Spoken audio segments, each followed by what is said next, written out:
Honorable Lindsay Grant. Thank you. Thank you, Madam Chair. Members, friends, supporters, well-wishers of the People's Action Movement, I want to hear you.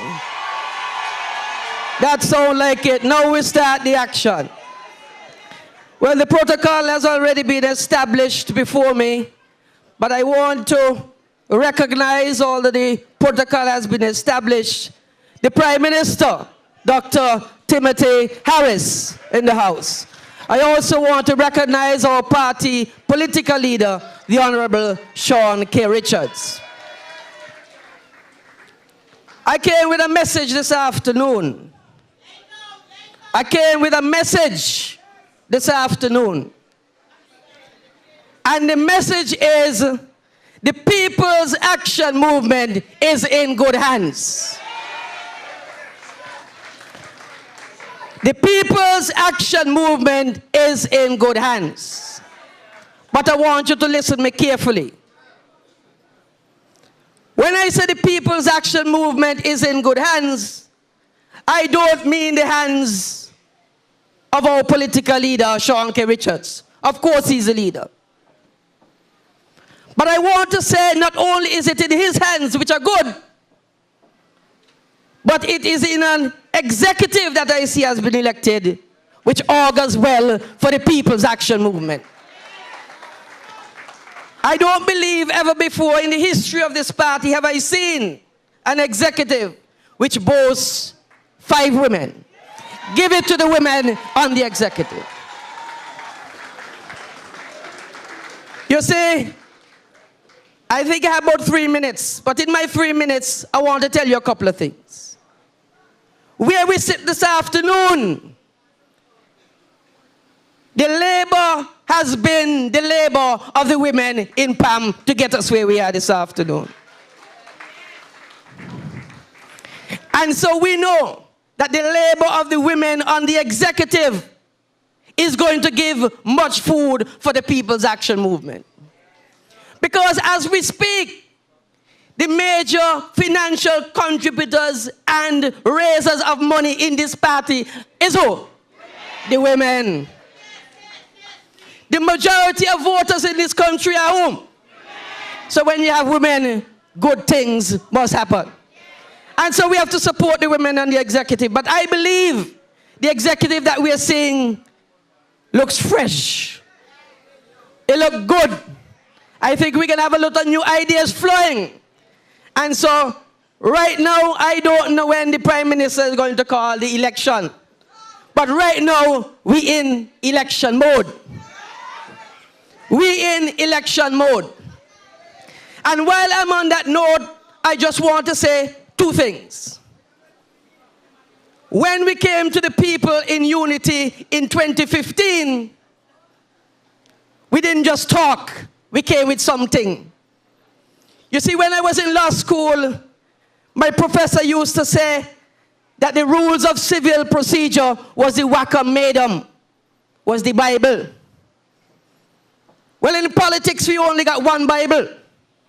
And it's called a manifesto. That's the Bible. Because that is the contract we came to the people with. And that is the contract we told you we will deliver in 5 years. And I like to walk with me manifesto. Because when you look down the manifesto, we have completed more than 60% of what we said we would do. And it just gone 3 years in a 5-year term. We told you we were going to remove VAT on food. Did we do that? We told you what else? You should know it. What else we told you? You see, are you sleeping? Are you sleeping? What's that? We told the sugar workers we're going to give them what? The 16 million. Did we give them that?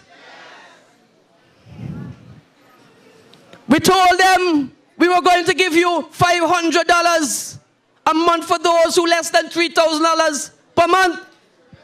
Well, the Prime Minister is there. I am advised that that soon come. That is what I'm advised. But what I want to tell you is that we are making our commitments to you based on the contract.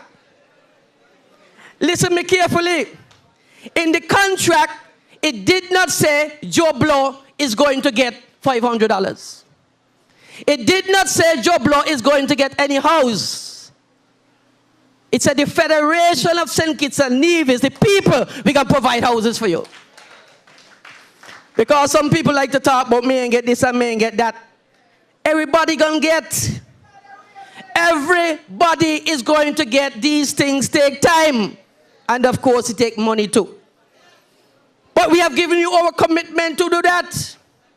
And this government has been making sure we keep our promises. Commitment made, our promise made, promise kept. Promise made, promise kept. And that is what we are going to do. And so I know time is going, but I want to direct something now. Having said that, I made some commitments to the good people of number 4. I want to hear you, number 4.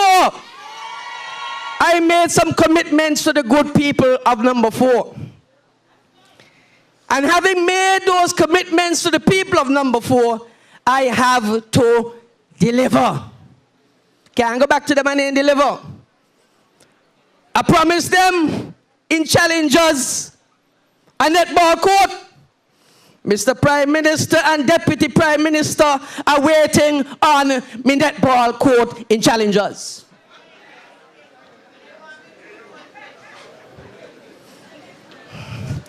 I promise a new housing project in challenges.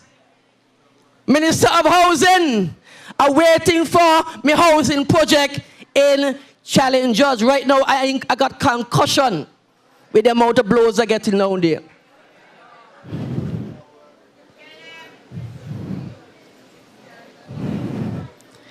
The Honorable Minister of Infrastructure, he out front because he promised me something and I'm not getting it soon. Our commitment, no government in this country has ever done. It's been a perennial problem in our road, with the road. And under this government, we are going to correct a problem that has been there over 30 years. I want to give the Minister of Infrastructure and Works, Patches Libo, a round of applause because I know he can deliver for me just now.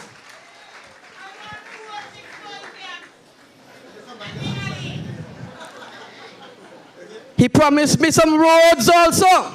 So I'm coming to him for those. One road? He said one. So long, so long. Well, you see, I'm glad you said one word so long. I have no problem with that. Because this government protects the money of the people. It's your money. So we have to use it wisely. Work with it little by little and build our infrastructure as we go by. But I'm telling you, there's no government ever before will deliver to you infrastructural developments of $145 million, this government. And I want to thank the minister again, Patches, because with his help, we are going to bring to you, by the end of next year, I think it is, the best cruise pier in the Caribbean. Thanks to the minister again. And I want you to understand why I was singling out all these ministers bit by bit as we go along. Because this government is a government of unity. Not disunity, a government of unity. This government.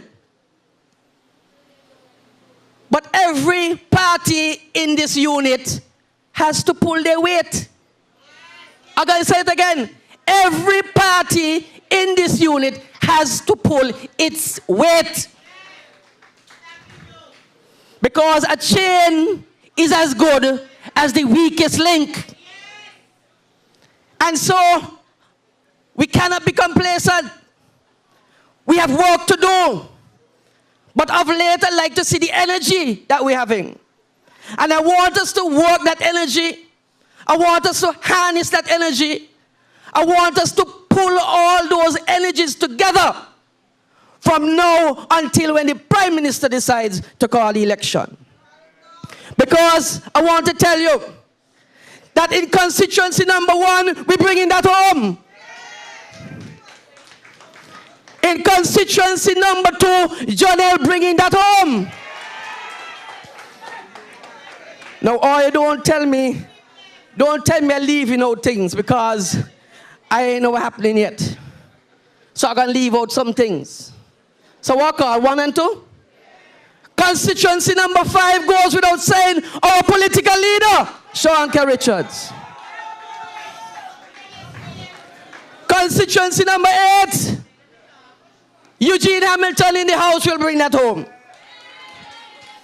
And Prime Minister, how much votes you win by the last time? I can't even check now. As Patches will say, Matsy, what? Maybe? The strongest weak point. 1,000 plus.